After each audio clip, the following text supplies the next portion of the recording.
Okay, everybody, so it's 1 minute past 12, so I'll get today's webinar started.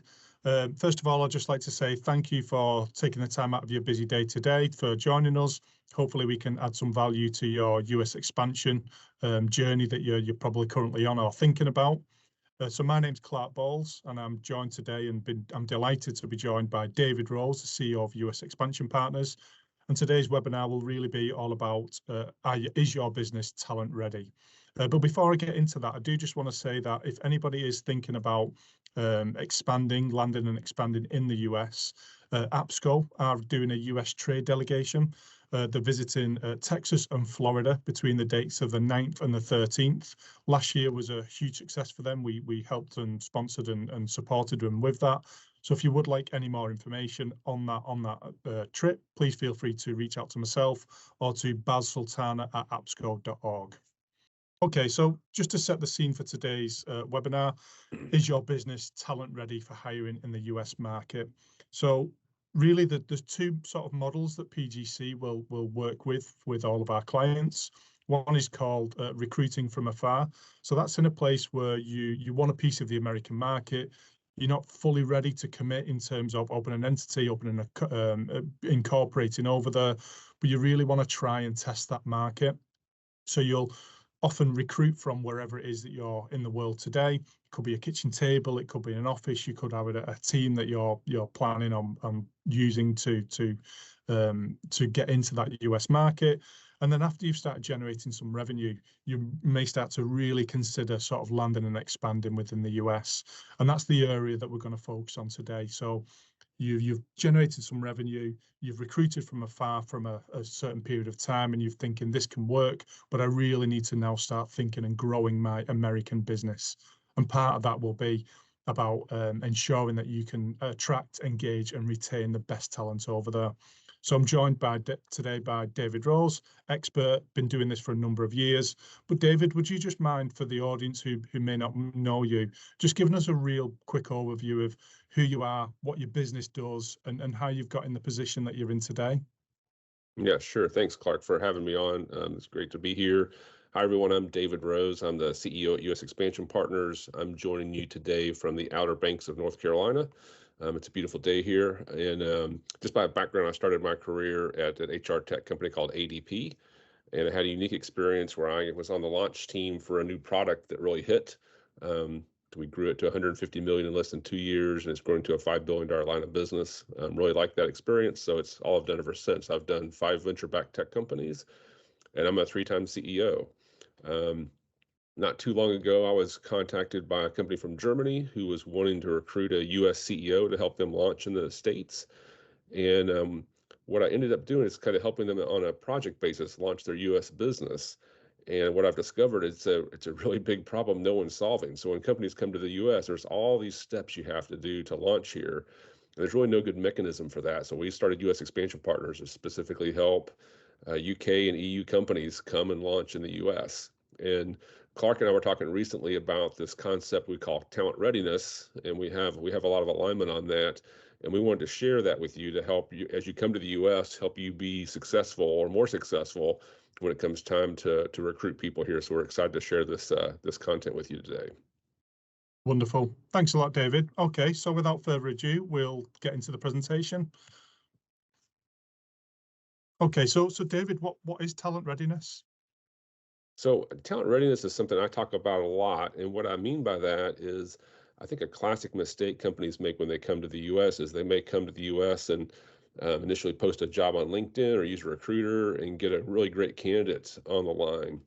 And then they completely fail when they have that first interview. And we're going to talk about that. But essentially, we want to make sure that you as a brand, you as a company, when you come to the US, you're in a position to compete for talent in the US. And it's very, very competitive, and US employees are very savvy. So our goal today is help you understand it's when it comes time to hire, here's all the things you need to have in place before you ever start the recruiting process. And most importantly, to give your chance, the best chance at success once you actually begin recruiting. Thank you. And this was an interesting stat that you put in. Yeah. So look, I think people are really excited about the U.S. market. You should be. It's a huge opportunity, but don't underestimate how difficult it is to recruit. It's difficult everywhere in the world, but it's especially difficult here in the U.S. It's super competitive, and so most companies need help filling roles just because it's super competitive. We want to make sure that you're in the best position to compete and win for talent here in the States. Yeah, and I guess just to add that from my point of view, actually that's a real opportunity for really good recruiters. If we think of a UK recruiter working in a highly saturated market, a quarter of the size of the US, far more saturated than the US with lower margins. Actually, if an employer is struggling to recruit and find top talent, then actually that poses a great opportunity for recruiters. So one of the things we talk about as far as the talent readiness, and this is really just being ready and having all these answers ready. So you really want to think about an employment brand. So this isn't like a traditional, like we're going to post a job and here's all the requirements you must meet. It's really the opposite. You really need to be selling the candidates on the opportunities and the company and the role and the position. So take an employment brand mindset. Now, here's your requirements, but you're going to be able to sell this. So you're essentially, if you're in recruiting in the U.S., you're in the marketing business. You're in the business of trying to get attention and get people to come to you as a brand, like any other kind of marketing. But this is your marketing for talent here. And we mentioned it earlier, but U.S. employees are very savvy, and so what happens is they're going to end up with having lots of questions, very, very detailed questions during the interview process that we hopefully today will help you be better prepared for when it comes time. And that goes back into the preparation is critical.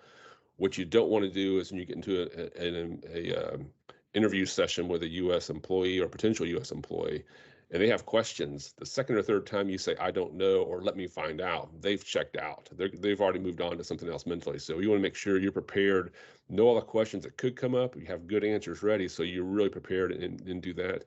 Again, it's super high touch and responsive. And so you want to make sure you're treating this like a very high touch situation, like you would in a high touch brand.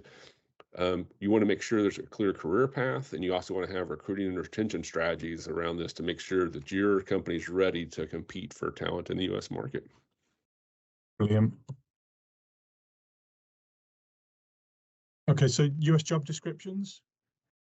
Yeah, so on the U.S. job descriptions, this is kind of a starting point a lot of times with the hiring process. And again, we mentioned it on the last slide, but it really is a marketing and branding opportunity. It's a employment brand more than a list of requirements. So you want to be able to sell the opportunity. One of the things we recommend is pay particular attention to spelling and phrasing. Obviously, there are certain words that are spelled just a little bit differently in the U.S. versus the U.K. And it might seem like common sense or not a big deal, but I guess we want to make sure that, look, a lot of people in the U.S. have never been outside the U.S. before. So they see something like globalization. They might think that's a misspelling and not understand that it's actually just spelled differently in a different part of the world. So you don't want your company to look like it's making a misspelling in your job description is really the key. So pay particular attention to those words that might be spelled just a little bit differently. And then when you're posting a job in the U.S., be sure to use the U.S. spelling for those type of things. I would also recommend that in the U.S., when you're posting jobs, is spell it out if it's a remote or hybrid work. Those things are in flux as companies are trying to decide what their policies are going to be. And a lot of people who are seeking jobs really want to know that. A lot of people have very strong preferences around whether they want to do that or not. So if you are providing remote or hybrid, spell that out because that's very attractive to employees. And then Yeah. also list the benefits. We're going to talk in detail today about the benefits. But one of the major ways that employers compete for talent or differentiate themselves in the talent marketplace are the benefits that they bring or offer employees. And one of the most complex things about doing business in the US, not only on the recruiting side, but in general, that people from the UK find challenging is if you're coming from the UK, there's essentially one government entity. When you come to the US, there's a federal government, United States government, but then there's also 50 state governments you have to contend with. And a lot of the rules on employment and HR vary by state. So it gets very complex. And we're going to show you two examples of that, is some variances by state. Yeah, I think I read a stat recently actually that said something along the lines of 50% of Americans would take up to a 30% decrease in pay for better benefits package. And I think it really highlights that obviously I'm from the United Kingdom and sometimes it's hard to grasp the NHS compared to not having any medical cover at all, and what that actually means in terms of you may, for whatever reason, have not taken out medical insurance, you may break your arm, and you could be $10,000 down effectively overnight. So ensuring that you have got those benefits packages in place can really ensure you attract the best people that I think from the UK sometimes we can slightly overlook, because we just think of one sort of medical package, if you like, which is the NHS, and they vary very much so in the US. Yeah, if you don't like the Um, NHS, the only thing worse than that is not having the NHS. Absolutely, absolutely. So I'm really just going to brush over these slides. We put these in more so when we share the slides with everybody afterwards, you had a bit more information on it. But the US does vary state by state in almost every single aspect, whether it's laws, regulations, legislations, and equally as important, culture. But there are US salary transparency laws, which do vary state by state. So we've put some of those in there. And they also vary with things like ban the box, so salaries that you can ask. You can ask for salary histories with some states you can't. So I've just put these in here, but part of the process that we do in terms of taking staffing recruitment leaders on that journey from the embryotic stage of I want a piece of America, but I don't know much else about it, is we will walk you through all of these steps, and really offer that consultative approach to landing and expanding in the US. Okay, David. So compensation models. Could you talk us a little bit about this? Yeah, I think the biggest thing is you really want to do your homework and do your research and know the market. And what I mean by that is, again, the US is so large. A lot of people coming to the US for the first time don't realize that there are material and significant variances in compensation packages depending on where you are in the United States.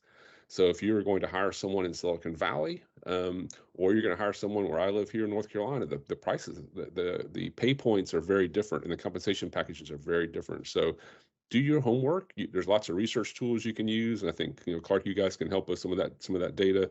But you want to make sure that you understand that and know the market, know what the average salary is going to be, know what the bonus structure is going to be, and understand the regional differences. And so you're better prepared when you're talking to someone, and where they live, and make sure you have a compensation package that is applicable to them. Also, don't be shocked if you're talking to someone who happens to be in New York City or Silicon Valley, what their expectations are in salary and compensation. I think in general, they're much higher in the US, but in certain markets, they're much higher. So doing your homework and knowing is very important. And again, going back to the kind of the core topic of this, of being prepared and doing your homework on the compensation models, be prepared to answer questions around not only what the salary is, but what is the incentive bonus? How's it calculated? How frequently is it paid? How do you calculate the annual bonus? How is that made up? How are sales commissions paid? We're going to talk more about sales and details and annual raises. So these are all things that you should expect US employees are going to ask pretty early on in the process. And again, you just want to make sure you have thought those things through and you have answers. So you're prepared to give them an answer. You know what you're looking for. And again, you're representing the brand, you're showing you're prepared and you know what you're doing. So just again, the core theme of today is be prepared, but compensation is obviously a key part of that. Yeah, and I think also that obviously it does vary state by state, but when it can get a little bit tricky is you could have an office in North Carolina, for example, and pre-COVID, you'd almost expect everybody to be coming in the office 5 days a week in the majority of cases. But now you may be offering remote working, and you don't really know until you've hired the person where that person's going to be working or living. So it really is about understanding. If you're trying to attract somebody from New York and you want that New York person, then you need to be paying New York prices as well. And otherwise, you're not going to attract the people that you want to attract. Okay, so here's a big one, health insurance. Yeah, this is a really big deal, and Clark alluded to it earlier. So in the U.S., there is no national health insurance program. So historically, employers are the people who provide health insurance for the employees. And what you find is this becomes a really big deal for employers, or I'm sorry, for employees when you're looking for a job. And as Clark said earlier, even more so than the salary, health insurance is a really big deal. And again, people are going to have very specific questions about how this works, and so they probably want to know, hey, who's the health insurance carrier you're using? What is the employer? How much does the employer pay? So there's a whole strategy around how much employer pays, as far as going to your recruiting strategy, because there's different tiers that will appeal to potential hires. So in the U.S., there's different what's called bands. So you have an employee, employee plus child, employee plus spouse or family, and some classic ways you can, as an employer, to help pay for those things. You can say, hey, we're going to pay for a certain portion of each of those categories. We're going to pay for a certain dollar amount. Or if you're, the most attractive one that employees really want is we're going to pay for it all. We're going to pay for all the health insurance. That is what most people get really excited about, because health insurance is super expensive. So again, just knowing ahead of time when you're in an interview process and someone's going to ask you who's the carrier, you don't want to say I don't know or let me find out. And they're going to ask pretty quickly too, how much is the employer going to contribute to my healthcare plan? So again, you want to have your strategy planned out ahead of time. And depending on how competitive you want to be in the U.S., this is a really key kind of hiring criteria that people really think a lot about. There's a lot of other details you might be asked. Again, you just want to be prepared for, like, what kind of healthcare plan is it? There's multiple, so there's PPO and HMO and POS. We won't go into the details of that today, but there's a lot of variables there. How much is my deductible? What's my max out of pocket? What happens if I have to go out and network?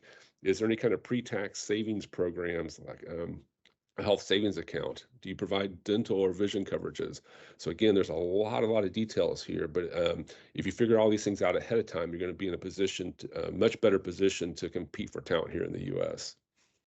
Absolutely, and just so to make it really sort of clear for anybody in the audience who isn't overly familiar with health insurance. So, since Obama came in, we in the US you have Obamacare, the Affordable Health Care Act, and what that says is anybody who works 30 hours or more, the employer needs to offer 50% of an affordable healthcare scheme. Legally, they don't need to pay any more, and it just needs to be made available to a US worker, a W-2 worker.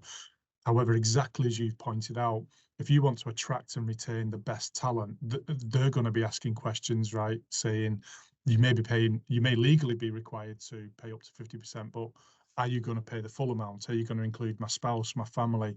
And it's just what you're willing to prepare. At PGC, we allow people to build out bespoke packages for their own direct hires so that they can really bespoke a package depending on how much they want to pay for these things, whether it be the dental, the pharmacy, healthcare, and 401k, which I think we touch on shortly. But benefits are a huge thing in the US. I'd probably say more so important than the UK in terms of attracting those best people.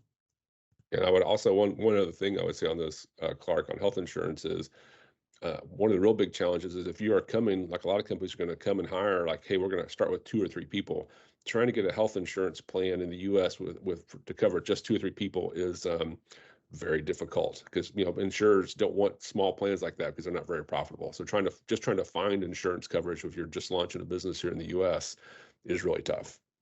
Yeah, so until I actually started working directly with US domestic businesses, I didn't really fully comprehend how important that is. And you mentioned carriers. I guess in the UK we'd probably call them a broker, but they sit in between sort of the employer and the healthcare insurance provider, and it really is about the relationship that you've got with the carrier as much as it is with the healthcare provider as well, because two businesses could have the same healthcare provider but different carriers, and if one's got a better relationship than the other one, then actually they're providing a much better service for their employees, and ultimately they're more engaged. But exactly as you've said, we will sometimes get a US domestic business who'll have 5 employees who'll ask to transfer those 5 employees to our employer of record, purely because of our economies of scale and the relationships we have with the carriers, that they can then provide better benefits for their employees, which is really quite interesting when you start digging into all of that side of things. But 401k, what is 401k, David? Yeah, great question. So much like healthcare in the U.S., the federal government provides only a very small kind of retirement plan. So much like healthcare, employers are also expected to offer a private retirement plan. Here in the US, it's called a 401k. So a 401k program allows employees to save money pre-tax, have it deducted from their payroll accounts, and invest it in specific accounts that they can then draw on in retirement. So again, it's one of those things as an employee, you're going to ask questions during the interview process of, hey, do you have a 401k plan? The expectation is the answer is yes. And then they also going to want to know, hey, does the employer contribute to that healthcare, to the 401k plan for retirement? So a common scheme here in the US is when you have a 401k, one of the things that employers do to better compete or better attract talent is offer a match. So if an employee decides they're going to put away a certain percentage of their income towards retirement in the 401k, the employer will agree to match a certain percent of that each pay period. And so you should at least have a 401k program because potential employees are going to expect that. But if you really want to compete, again, for top tier talent here in the US, you'd want to be thoughtful about creating a contribution strategy for the company for when employees contribute. Does the company want to add into that? There's some methodologies and some paperwork and some requirements to do that. But again, that's sort of the thing that you wouldn't have to figure out if you're using an employer of record. But if you do it on your own, it becomes very difficult. There's some compliance and some testing and some paperwork you have to do annually. You have to figure out, or you could just let Clark's team handle it. Cheers, David. Okay, so sales policies. Could you talk us a little bit about what you mean here? Yeah, so especially salespeople, we talked about here in the U.S. how employees are going to ask lots of detailed questions about the job itself and the employee benefits and remote work policies. When you start hiring salespeople, they're going to want to know some very specific, very detailed questions. Again, you just want to be prepared when you get into that interview process to make sure you have thought these things through and you have a crisp, clear answer on how you handle it. You don't want to get into the situation where, again, I don't know, or let me figure that out, or let me get back to you. So sales policies, very specifically for a sales organization or hiring a salesperson, is going to be, what is the annual quota? When does that start? How am I compensated? What's the ramp up period? So if you're enterprise sales, it's typically just going to take, more than 90 days to kind of build a kind of pipeline. So you'd want to have an expectation of what your ramp up period is going to be before you're actually at full quota or full compensation. What is the commission structure? When do I, as a salesperson, get paid? So are you going to pay me when I close a deal? Or are you going to pay me when you collect cash from the deal that I close? Those are two very important different methods. But again, you just want to make sure you do your homework on that. How often are commissions paid? What's the schedule for that? How do you do territories? Are they done by vertical market? Are they done by geography? Or is it just a Wild West where everyone goes out in their own account situation? If someone sells a deal in my territory, how are those commissions split? We have channel partners who bring deals to us. How do we handle all these things? So these are really important details that you should expect a top tier salesperson. They're going to want to know right away how you handle these things. And again, it's all about preparation and having these answers crisp and ready to go during the interview process. Yeah, I think that's really appropriate as well, because for our experience at PGC, normally the first hire that somebody makes, if they're a UK and Australian business somewhere else in the world, normally the first hire that they make in the US is a revenue generating hire. So it'll normally be some form of sales, business development type role. So ensuring you've got all this stuff correct, you're also driving the right behaviors, the right cultures, and also making sure you retain the right person that you wanted in the first place. Okay, so additional policy questions, and then there's some really interesting ones here because, and then there may not be a straightforward answer, because I guess ultimately some of it is going to be down to whatever it is that you do and don't want to offer as an employer. But I will often get asked around maternity, paternity leave, and what's good, not necessarily what is correct, but what would you offer to sort of attract the right people and make sure that you're genuinely showing that you value your employees. But it'd be great if you could talk through some of the points on here, please, David. Yeah, Clark. So this slide's essentially things that have come up with clients we've had so far. So these are all real world examples. So for example, if you have paid time off policy and you haven't used it all, what are your rollover rules towards the end of the year? So if I have 2 weeks left, can I roll all that over, or a certain number of days? Again, it's kind of preparation and being thoughtful ahead of time. How do you handle expense management? So if I'm traveling, I'm incurring personal expenses. How do you handle that? How am I repaid? How do I submit expenses? That's an important one. When am I allowed to travel? What people don't realize here in the US is the country is so huge, especially if you're in a sales position, you're almost certainly getting on an airplane regularly to go to other parts of the country to go meet with customers, potential customers, and partners. So, what are your travel policies? Do I have to get permission ahead of time, or do I have free reign to book travel as I need it? How do you handle those kind of things? A lot of countries have specific laws around maternity and paternity leave. Here in the US, we do not. Especially, it's really kind of up to the employer as far as how they handle these type of things for the most part.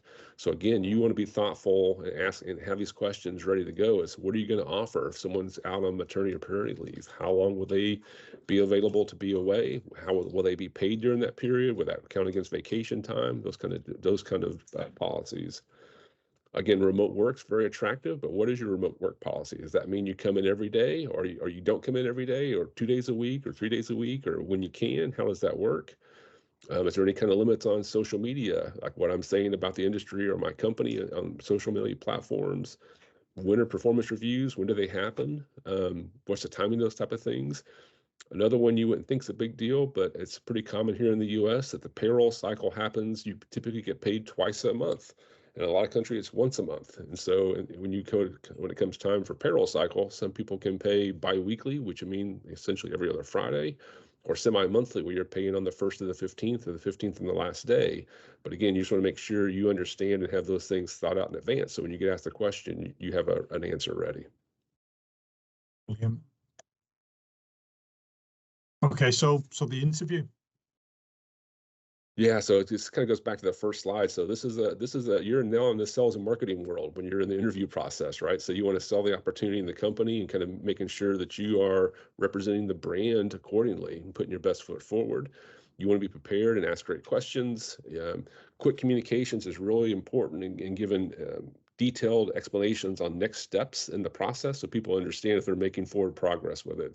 So again, there's really kind of be the biggest thing is just be prepared. All the things we've talked about today, whether it be on health benefits or 401k or compensation, you want to make sure you're prepared and you want to sell, but you also want to be prepared to answer questions when they come up, and they will definitely come up from savvy US employees. Yeah, I think from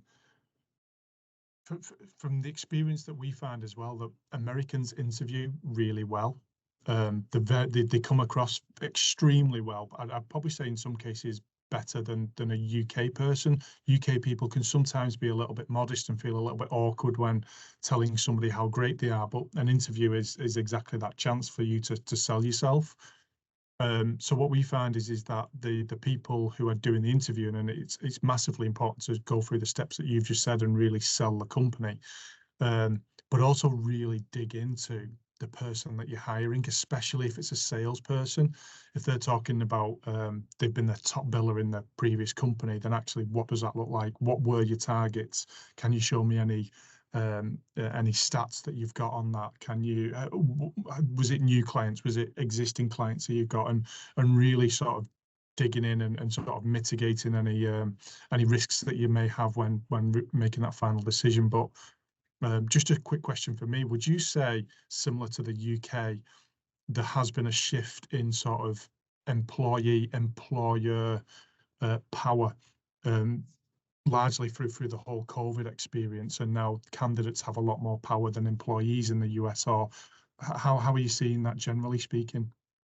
Yeah, I think to your point, Clark, during the pandemic, the pendulum of employee employer kind of power definitely went towards the employee or the candidate, and I think that that's still the case in large amounts. Again, that's why you want to be super prepared, because again, here in the U.S., it's super competitive to hire top talent. Top tier talent, especially in sales, has lots of negotiating power and are in high demand. So you definitely want to be prepared because they have lots of options. Yeah, brilliant. Thank you. Okay, so US offer letters. Yeah, so one of the things in the US that's definitely different from other parts of the world is unless it's a really senior hire, talking like CEO, we don't do employment contracts. You really just give an offer letter. And the offer letter is just going to say, hey, here's kind of the salary, here's the title, here's the person you're going to report to, here's your start date. There is a concept in the US called right to work. And what that really means is the employee does not have to stay with an employer any longer than they want to. They're free to leave in a day's notice if they choose to. And by the flip side of that is employers are not obligated to keep employees for a certain amount of time. So there's a right to work, so which means the employee has the right to leave when they want to, and the employer, for the most part, you can't discriminate. There's some rules around it, but for the most part, can terminate an employee when they want. Now, this gets people really excited from the UK who are like, oh gosh, we don't have to commit for 2 years. But you want to, but it also makes it very competitive for people who don't plan to stay. So people will move to another company if they get a better opportunity or better position. So it's not just that recruitment process and then you sign a certain number of years, because U.S. employees with their right to work kind of mandate can leave on a moment's notice for another company. And so that's something to be aware of. So you would typically have an offer letter. So it wouldn't be a contract, an offer letter, but you would also typically have some additional documents that go along with that. So it'd probably be a separate non-disclosure agreement, probably a separate intellectual property assignment agreement.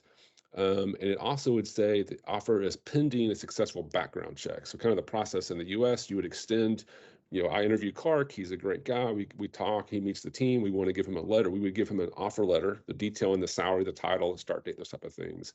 But it would be pending a successful background check. Then we would do a background check, and unless Clark has multiple felonies or whatever kind of issues might come up, you would typically go forward and have a start date for him to start the work. Yeah, brilliant. And I think having that at-will employment in the US is definitely a benefit, making it a highly transient market for recruiting W-2 contractors, for example. But when you're thinking about hiring your own direct hires, then you've really got to think about it. And going back to the stat I said before around a large percentage of Americans would actually take a pay decrease to get a much better benefits package. And actually, sometimes it is a balancing act. As an employer, you've only got so much money for a particular role, and you put all of the money in the salary and offer a really low sort of minimalistic benefits package, or do you take some off the salary, increase the benefits, or actually are you willing to pay that bit extra and put something on both? But I think my advice for what I see is there is a big advantage of actually, if you've only got $100, taking some of that $100 off and putting it into a benefits package so that person feels really, well, truly valued. And then you're getting the engagement, because as you say, with at-will employment, you could be going through all of this training and induction, and ultimately they leave in 6 months' time because they just get a better offer, or they feel like it because of at-will employment. They can effectively do what they want and leave at the drop of the hat and do Jerry Maguire. Okay, so traditional dependencies, and we coined a phrase here, I think, the other day on a pre-chat, more steps and states. Yeah, for sure. So what a lot of people don't realize is if you want to take the traditional path to hiring in the US, to do that, you're going to have to find an office location, you're going to form a corporate entity, you have to get a physical address, open a bank account, set up accounting, get health insurance, get a 401k, this is what our company helps people do. And there's like 52 steps is what we've kind of mapped out to get an entity set up in the US. And so Clark, full credit to you for the more steps than states, because that is true. And so this is kind of the traditional path, but there's a much better way. And I'll pass that back to you, Clark. Instead of setting up all these 52 steps, there's a better way to getting started here in the US. Yeah, I mean, actually, so part of this call, and I would absolutely recommend speaking to David further on any instance with regarding to the US. Hugely knowledgeable, hugely credible, really knows his stuff. But an advantage of using an employer of record is a lot of the things that we've talked about today that you will absolutely need to consider, regardless of whatever journey you take, whether you use an employer of record or whether you do it all yourself. But part of using an employer of record is we can be that turnkey solution. So yes, you can absolutely bespoke a package for your direct employees and offer more or less PTO or more or less healthcare, or you can add in a dental package or pharmacy, you can add in your spouse, your family, etc., etc. But rather than you creating those relationships with the carriers, with the healthcare providers, we become that turnkey solution for you. So you're just deciding how much it is that you want to pay. We will always offer a top 3 healthcare provider. Last year it was Blue Cross Blue Shield. This year it's Aetna. And we do that based on whoever is offering the best service at the time and the best rates that we can get, so that we can then pass on to you. But all of these things here that you see on the screen, we'll ensure that your independent contractors are getting classified correctly.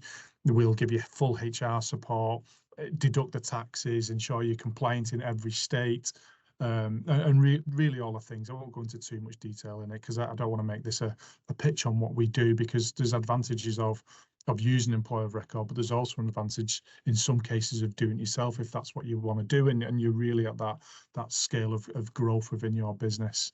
But that was really useful, that, David.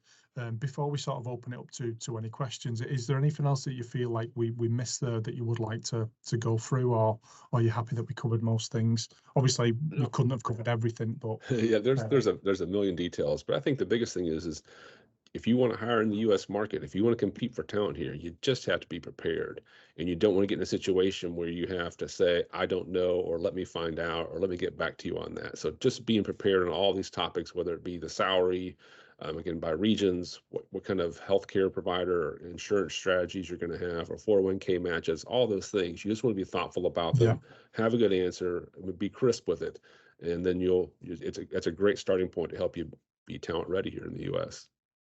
Yeah, do you know, it's really interesting actually that you talk about the I don't know thing a couple of times and potentially losing a candidate, because I was speaking to one of our clients who's hugely successful in the US, and his feeling is that actually a lot of end clients will give you the time of day in almost every instance, but as soon as you start saying I don't know, they very quickly sort of blackball you and won't speak to you again for another 6 or 12 months.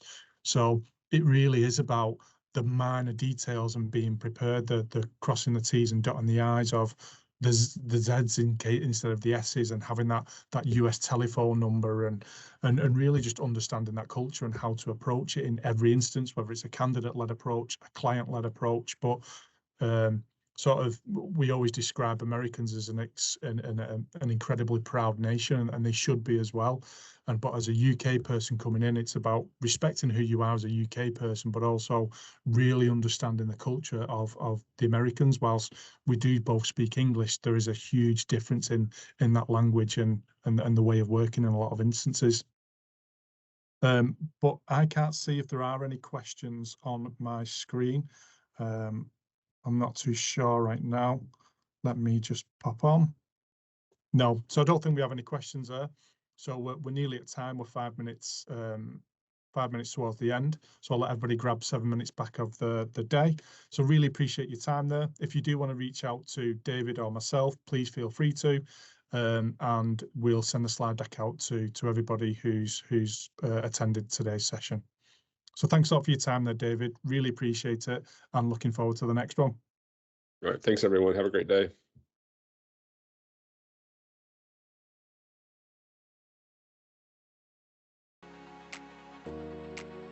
Want to help backing out your US expansion? Visit us at www.pgcgroup.com to learn more, or schedule a free US expansion opportunity session with one of our consultants.